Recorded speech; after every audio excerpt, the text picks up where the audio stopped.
Good morning students. आज हम start करने जा रहे हैं कक्षा 10वीं विषय विज्ञान, जिसका चैप्टर नंबर 2 है अम्ल, क्षारक एवं लवण।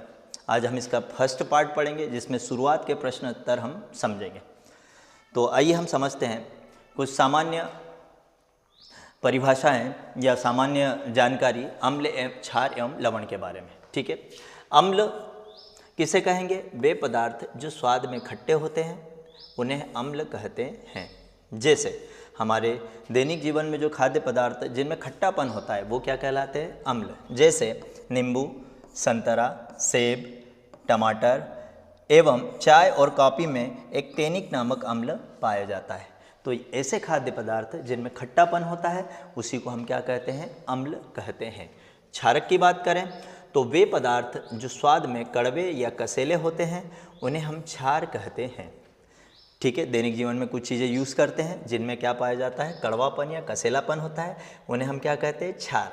जैसे साबुन, खाने का सोडा, चूना, टूथपेस्ट, हरी पत्तेदार सब्जियां, ये क्या कहलाती है? क्षारक कहलाती है। तीसरा है पॉइंट अपना लवण। ठीक है, तो नमकीन स्वाद वाले खाद्य पदार्थों एवं मसालों को लवण कहते हैं। मतलब ऐसे खाद्य पदार्थ जिसमें नमकीन स्वाद हो या जैसे जो हम मसालों का यूज़ करते हैं, इन्हें को हम एक साथ क्या कहते हैं? लवण कहते हैं। जैसे नमक, सेंधा नमक, लौंग, अचार आदि ये लवण के उदाहरण है। अब हम प्रश्न नंबर 1 स्टार्ट करते हैं। क्या है? अम्ल किसे कहते हैं? उदाहरण दीजिए। ठीक है, वे पदार्थ जो स्वाद में खट्टे होते हैं तथा नीले लिटमस पत्र को लाल कर देते हैं और ये जल में घुलकर H+ आयन अर्थात हाइड्रोजन आयन देते हैं, उन्हें हम अम्ल कहते हैं। उदाहरण HCl, H2SO4। जब इन्हें जल में घोला जाता है तो इनसे हमें क्या प्राप्त होता है? H+ आयन, या इसे हम कहते हैं हाइड्रोजन आयन कहते हैं। ठीक है, और लिटमस पत्र पर जब नीले लिटमस पत्र पर इसे जब डाला जाता है तो वो उसको कलर चेंज कर देता है, वो किस में बदल देता है? उसको लाल में। तो ये किसकी पहचान है? अम्ल की पहचान होती है। ठीक है, अब दैनिक जीवन में प्रयुक्त होने वाले कुछ अम्लों के नाम लिखिए। ठीक है, कुछ खाद्य पदार्थ होते हैं जिनमें अलग अलग प्रकार के अम्ल पाए जाते हैं। ठीक है, मतलब इन पदार्थों में जो खट्टापन होता है वो अलग अलग अम्लों को प्रदर्शित करता है। जैसे नंबर 1 सिरका। सिरके में जो खट्टापन होता है उस अम्ल को हम कहते हैं एसिटिक अम्ल। संतरा, इसके अंदर जो अम्ल पाया जाता है उसे हम कहते हैं साइट्रिक अम्ल। इमली, इसके अंदर जो अम्ल होता है उसे हम बोलते हैं टार्टरिक अम्ल। टमाटर, टमाटर में जो अम्ल होता है उसे हम बोलते हैं ऑक्जेलिक अम्ल। दही, दही में जो हल्का खट्टापन होता है वो क्या किसके कारण होता है? उसे हम बोलते हैं लैक्टिक अम्ल। और चींटी का डंक, जब भी चींटी हमें शरीर में किसी स्थान पर काटती है तो वह स्थान फूलकर लाल हो जाता है और वहाँ पर जलन होती है। क्यों? क्योंकि उसमें एक अम्ल पाया जाता है चींटी के डंक में, जिसे कहते हैं फार्मिक अम्ल। अगला क्वेश्चन है क्षार किसे कहते हैं? वे पदार्थ जो स्वाद में कड़वे या कसेले होते हैं तथा लाल लिटमस पत्र को नीला कर देते हैं एवं ये जल में घुलकर OH- आयन अर्थात हाइड्रोक्सिल आयन देते हैं, उन्हें हम क्षार कहते हैं। उदाहरण KOH, NaOH। मतलब जनरली क्या होता है, सामान्यतः ऐसे सारे सूत्र जिनके पीछे क्या लगा रहता है? OH, वो क्या कहलाते हैं? क्षार कहलाते हैं।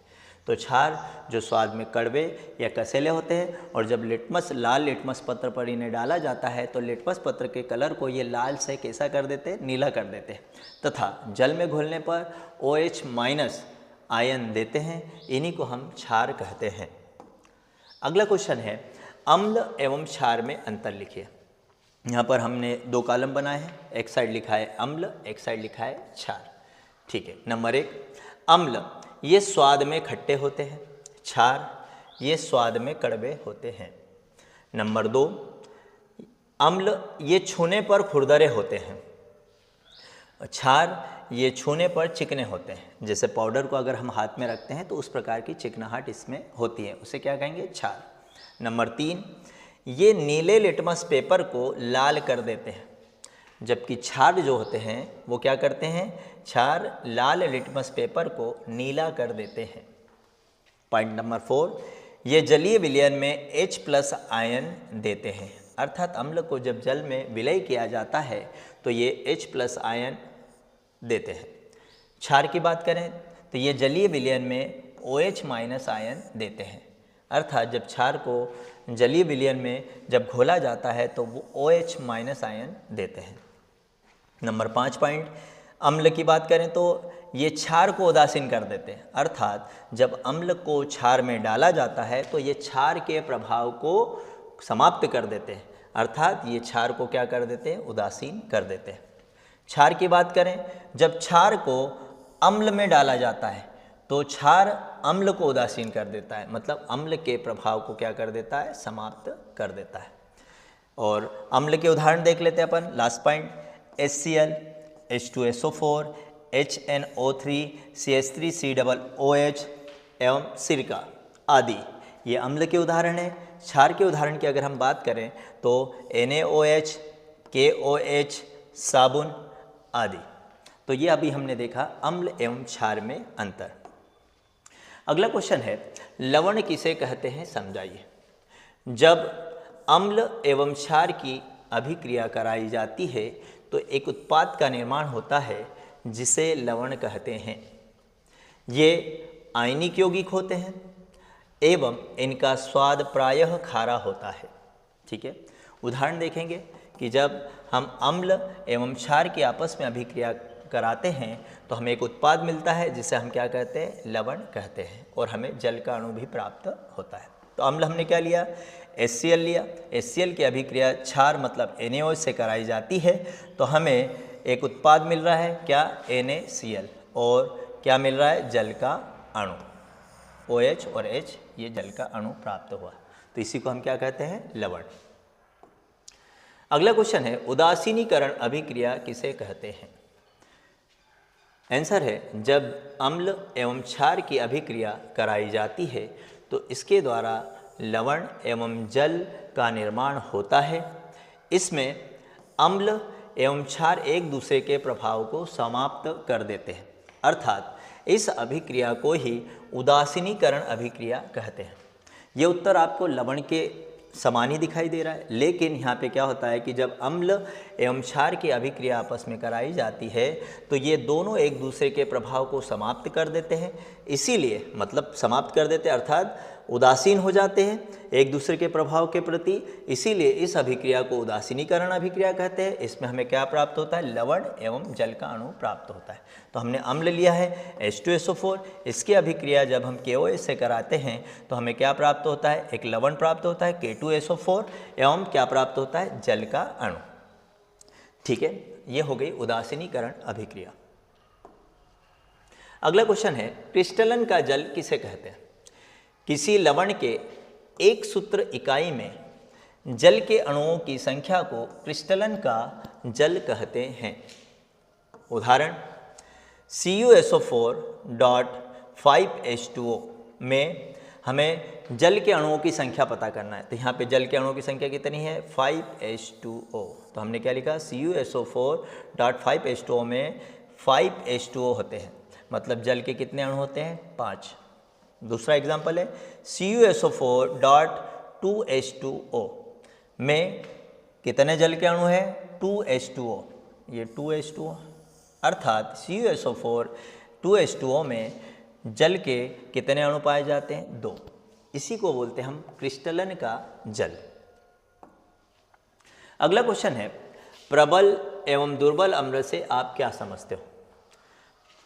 आंसर देखेंगे, प्रबल अम्ल वे अम्ल जो जल में पूर्णतः आयनित हो जाते हैं और अधिक संख्या में H+ आयन उत्पन्न करते हैं, उन अम्लों को प्रबल अम्ल कहते हैं।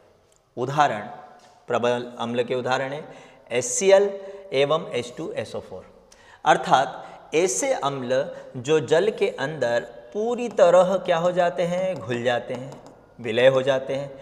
अधिक मात्रा में कौन से आयन देते हैं, H+ आयन देते हैं। ऐसे अम्लों को ही हम कौन से अम्ल कहते हैं, प्रबल अम्ल कहते हैं। अब इसका जस्ट उल्टा क्वेश्चन क्या हो जाएगा, दुर्बल अम्ल किसे कहते हैं?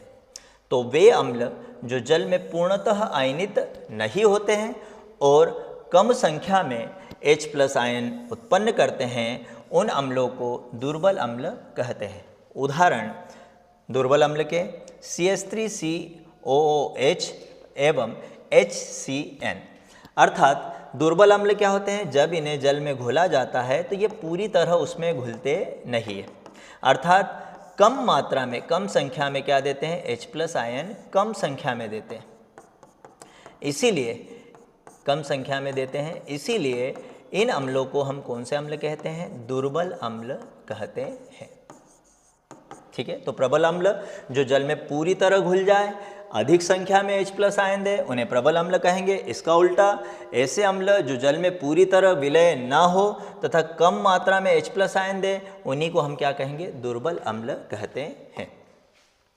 अब इसी से संबंधित एक और क्वेश्चन है, क्षार का क्वेश्चन है कि प्रबल क्षार एवं दुर्बल क्षार से आप क्या समझते हो?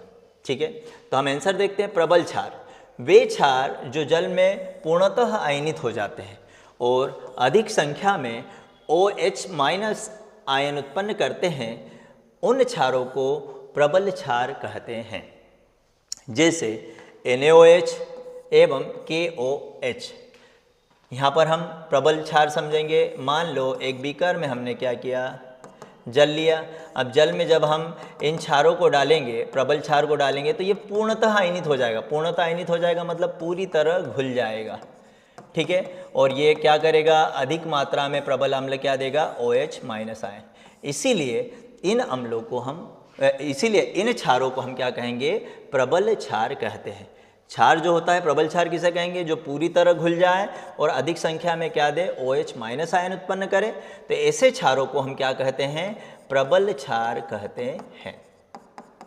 ठीक है, इसी का एक क्वेश्चन, दुर्बल क्षार किसे कहते हैं? दुर्बल क्षार वे क्षार जो जल में पूर्णतः आयनित नहीं होते हैं एवं कम संख्या में OH- आयन उत्पन्न करते हैं, उन क्षारों को दुर्बल क्षार कहते हैं। जैसे NH4OH एवं CaOH ट्वाइस। दुर्बल क्षार किसे कहेंगे कि जब दुर्बल क्षार को जल के अंदर घोला जाता है, विलय किया जाता है, तो ये इसमें पूरी तरह घुलता नहीं है, पूरी तरह विलय नहीं होता है तथा यह इसमें कम मात्रा में OH- आयन देता है, कम मात्रा में OH- आयन देता है। इसीलिए इस प्रकार के क्षार को क्या कहते हैं, हम दुर्बल क्षार कहते हैं। ठीक है, एक लाइन में समझेंगे। प्रबल क्षार किसे कहेंगे, ऐसे क्षार जो जल में पूरी तरह आयनित हो जाते हैं तथा अधिक मात्रा में OH- आयन देते हैं, उन्हीं को हम प्रबल क्षार कहते हैं। एवं दुर्बल क्षार किसे कहेंगे, ऐसे क्षार जो जल में पूर्णतः विलय नहीं होते हैं तथा कम मात्रा में OH- आयन उत्पन्न करते हैं, ऐसे क्षारों को हम दुर्बल क्षार कहते हैं। अगला क्वेश्चन है, आश्रित जल विद्युत का चालक क्यों नहीं होता है जबकि वर्षा का जल होता है? ठीक है, तो आंसर होगा, आश्रित जल में H+ आयन अथवा OH- आयन नहीं होते हैं। ठीक है, ये दोनों विद्युत के वाहक होते हैं और दोनों अनुपस्थित होते हैं, इसलिए आश्रित जल विद्युत का चालक नहीं होता है। समझे, आश्रित जल मतलब कैसा जल भैया, पानी को हमने गर्म किया, उसकी भाप निकाली, ठीक है, उस भाप को हम एक अलग कंटेनर में इकट्ठा करते हैं, ठंडा करते हैं और जल बनाते हैं, उसे बोलते हैं आश्रित जल। तो आश्रित जल में क्या होता है, H+ आयन और OH- आयन नहीं होते हैं। तो ये आयन नहीं होते हैं तो इसमें विद्युत का चालन नहीं होता है, विद्युत का चालन नहीं होता है। इसीलिए कहा जाता है कि आश्रित जल होता है, उसमें विद्युत का प्रवाह या विद्युत का चालक नहीं होता है। क्यों? क्योंकि इसमें H+ और OH- आयन नहीं होते। जबकि वर्षा के जल की बात करें तो वर्षा के जल में अम्ल की कुछ मात्रा उपस्थित होती है, इसीलिए ये क्या देता है, H+ आयन देते हैं, इसलिए वर्षा का जल विद्युत का चालक होता है। ठीक है, तो हमने क्वेश्चन क्या है भैया, यहाँ पर आश्रित जल विद्युत का चालक नहीं होता है, विद्युत का चालक नहीं होता है, मतलब इसमें विद्युत प्रवाहित नहीं होती। क्यों नहीं होती है? चालक नहीं होता है क्योंकि इस जल में H+ या OH- आयन नहीं होते हैं, इसलिए आश्रित जल विद्युत का चालक नहीं होता है। ठीक है, जबकि वर्षा की जल की बात करें तो वर्षा जल में कुछ मात्रा में क्या पाई जाती है? अम्ल पाया जाता है, इसलिए यह विद्युत का क्या होता है? चालक होता है।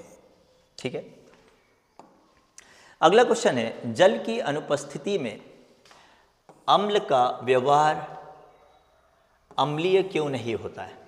जल की अनुपस्थिति में मान लो एक बीकर में क्या लिया है? केवल क्या लिया है अपन ने? अम्ल लिया है। ठीक है, जल क्या है यहाँ पर? अनुपस्थित है, जल अनुपस्थित है। तो क्वेश्चन है कि जल की अनुपस्थिति में अम्ल का व्यवहार कैसा नहीं होता है? अम्लीय नहीं होता है।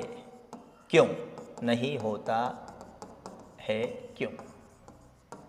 तो इसका आंसर होगा कि जल की अनुपस्थिति में अम्ल H+ आयन नहीं देते हैं, इसलिए जल की अनुपस्थिति में अम्ल का व्यवहार अम्लीय नहीं होता है। मतलब जब हम किसी जल के अंदर अम्ल को डालेंगे तो ही वो क्या देगा? जब जल के अंदर अम्ल को डालेंगे हम तो यह तभी इसमें कौन से आयन देगा? H+ आयन देगा, और जब H+ आयन देगा तो वो अम्लीय होगा, और अगर जल नहीं है तो अम्ल जो है H+ आयन नहीं देगा, इसलिए जल की अनुपस्थिति में जो अम्ल होता है वो क्या होता है? अम्लीय नहीं होता है। अगला क्वेश्चन है, अम्ल एवं क्षार की धातु के साथ अभिक्रिया लिखिए। अब हमारे पास अम्ल है और क्षार है, इसकी हमें किसके साथ अभिक्रिया बताना है? धातु के साथ। ठीक है, धातु आप समझते हो, लोहा, तांबा, कापर। ठीक है, तो लोहा, तांबा, कापर भी वही है, तांबा और कापर एक ही है। ठीक है, तो धातुओं के साथ हमें अभिक्रिया बताना है, अम्ल की और क्षार की। अम्ल, जब अम्ल की क्रिया धातु से की जाती है तो संगत लवण का निर्माण होता है, मतलब उससे संबंधित लवण बनता है, एवं हाइड्रोजन गैस उत्पन्न होती है। ठीक है, यहाँ पर हमने एक अम्ल लिया है H2SO4, इसकी अभिक्रिया हमने जब जिंक से कराई, ठीक है, जिंक क्या हो गई? धातु हो गई है। ठीक है, तो जिंक से कराते हैं तो हमें क्या मिलता है? संगत लवण, मतलब जिंक धातु का लवण। ठीक है, तो Zn किससे अभिक्रिया कर लेगा? SO4, तो हमें क्या मिलेगा? ZnSO4, जिसे बोलते हैं जिंक सल्फेट, जिंक सल्फेट।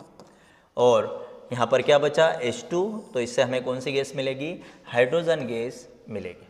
ठीक है, तो जब अम्ल की अभिक्रिया जिंक धातु से कराई जाती है तो हमें एक लवण प्राप्त होता है जिसे हम बोलते हैं जिंक सल्फेट, एवं इससे कौन सी गैस प्राप्त होती है? हाइड्रोजन गैस प्राप्त होती है। क्षार, जब क्षार की क्रिया धातु से की जाती है तो हमें लवण प्राप्त होता है, अर्थात लवण का निर्माण होता है, एवं हाइड्रोजन गैस उत्पन्न होती है। तो यहाँ पर हमने क्षार लिया है NaOH, इसकी अभिक्रिया हमने करवाई जिंक से, Zn से, तो हमें क्या प्राप्त हुआ? Sodium zincate. इसका नाम क्या है? Sodium zincate. ठीक है, और कौन सी गैस उत्पन्न हो रही है? हाइड्रोजन गैस उत्पन्न हो रही है।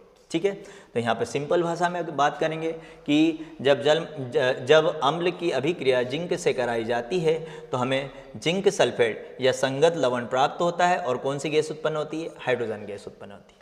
इसी क्रम में जब क्षार की अभिक्रिया हम धातु के साथ करते हैं तो हमें सोडियम जिंकेट, मतलब वही बात है, लवण प्राप्त होता है, एवं कौन सी गैस उत्पन्न होती है? हाइड्रोजन गैस उत्पन्न होती है। अगला क्वेश्चन है, अम्ल की धातु ऑक्साइड के साथ अभिक्रिया लिखिए। अब जब अम्ल की अभिक्रिया धातु ऑक्साइड के साथ की जाती है तो लवण एवं जल का निर्माण होता है। उदाहरण, हमने अम्ल लिया HCl, इसकी अभिक्रिया किससे करवा रहे हैं? धातु ऑक्साइड, धातु मतलब कापर, ऑक्साइड मतलब ऑक्सीजन। ठीक है। तो जब भी कोई धातु ऑक्सीजन से अभिक्रिया करता है तो उसकी सरनेम क्या लग जाएगी, ऑक्साइड, ठीक है।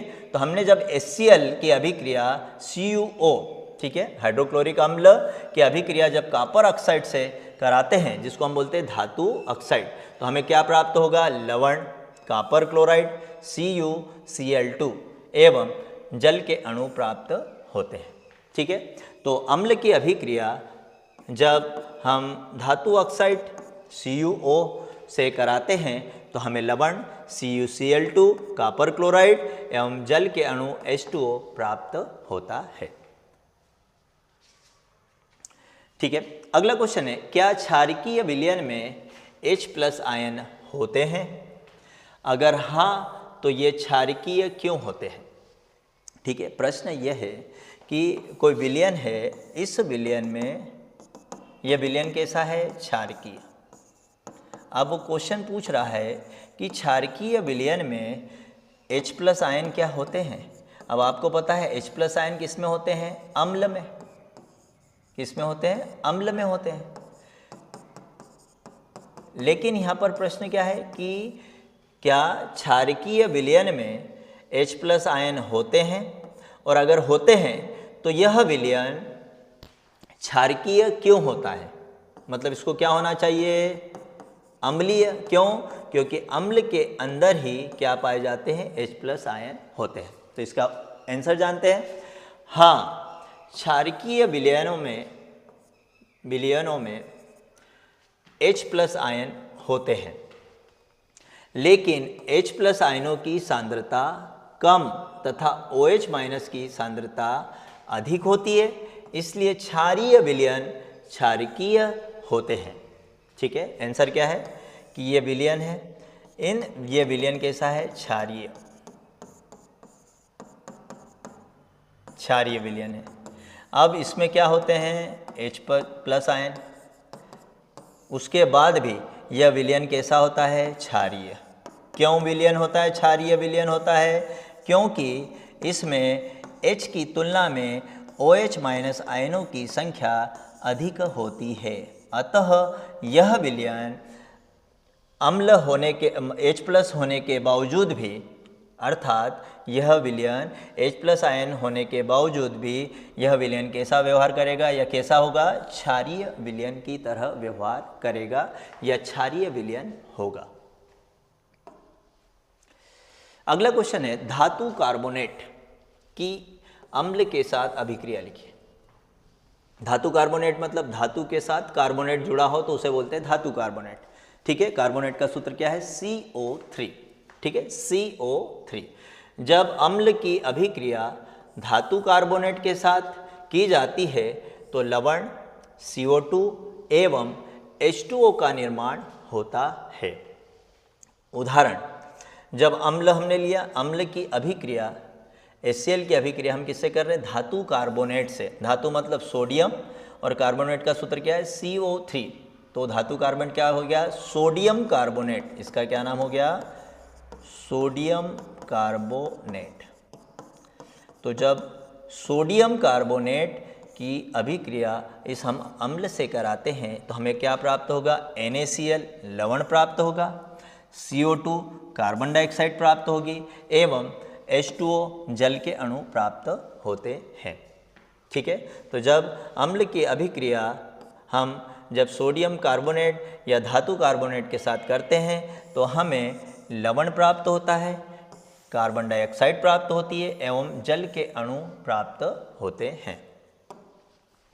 अगला क्वेश्चन है, धातु हाइड्रोजन कार्बोनेट, ठीक है, नया बड़ा फार्मूला आया है। धातु हाइड्रोजन कार्बोनेट की अम्ल के साथ अभिक्रिया लिखिए, ठीक है। वापस से आते हम, जब अम्ल की अभिक्रिया धातु हाइड्रोजन कार्बोनेट के साथ की जाती है तो लवण CO2 एवं H2O का निर्माण होता है, ठीक है। उदाहरण देख लेते हैं इसका अपन।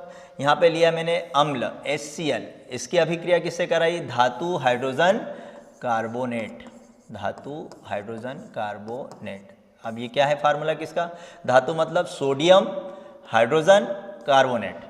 तो इस अम्ल HCl की अभिक्रिया जब सोडियम हाइड्रोजन कार्बोनेट के साथ कराई जाती है तो हमें NaCl sodium chloride, CO2 carbon dioxide एवं जल के अणु प्राप्त होते हैं।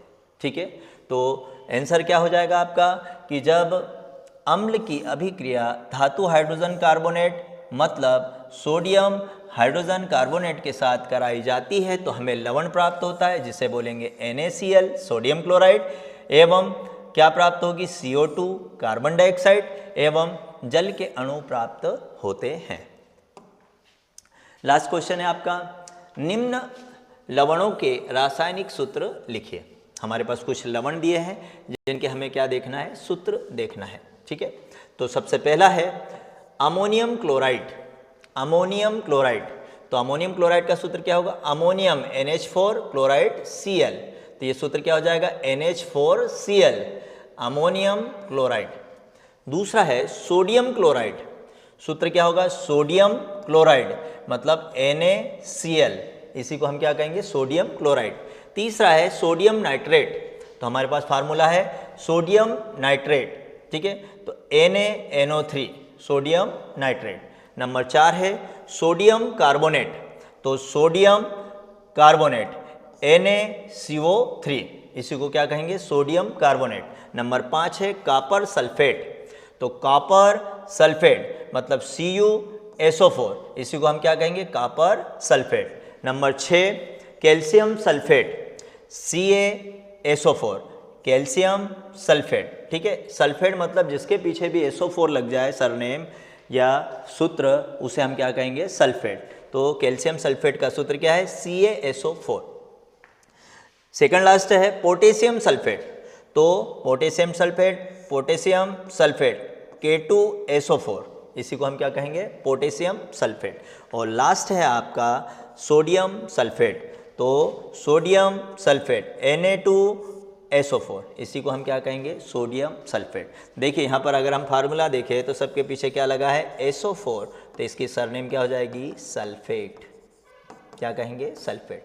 अगर सिंपल जानकारी देख लेते, अगर किसी के पीछे CO3 लगा है तो उसकी सरनेम क्या हो जाएगी कार्बोनेट। ठीक है, अगर ऑक्सीजन का एक परमाणु, 2 या 3 परमाणु हो तो उनकी सरनेम क्या हो जाएगी ऑक्साइड। एक परमाणु हो ऑक्सीजन का तो उसे ऑक्साइड कहेंगे मोनोऑक्साइड, 2 हो तो उसे डाइऑक्साइड कहेंगे, और 3 हो तो उसे हम क्या कहेंगे ट्राई ऑक्साइड कहते हैं। ठीक है, तो ये हमारा लास्ट क्वेश्चन था। अब नेक्स्ट पार्ट के लिए हम अगले वीडियो पे चर्चा करेंगे। Thank you.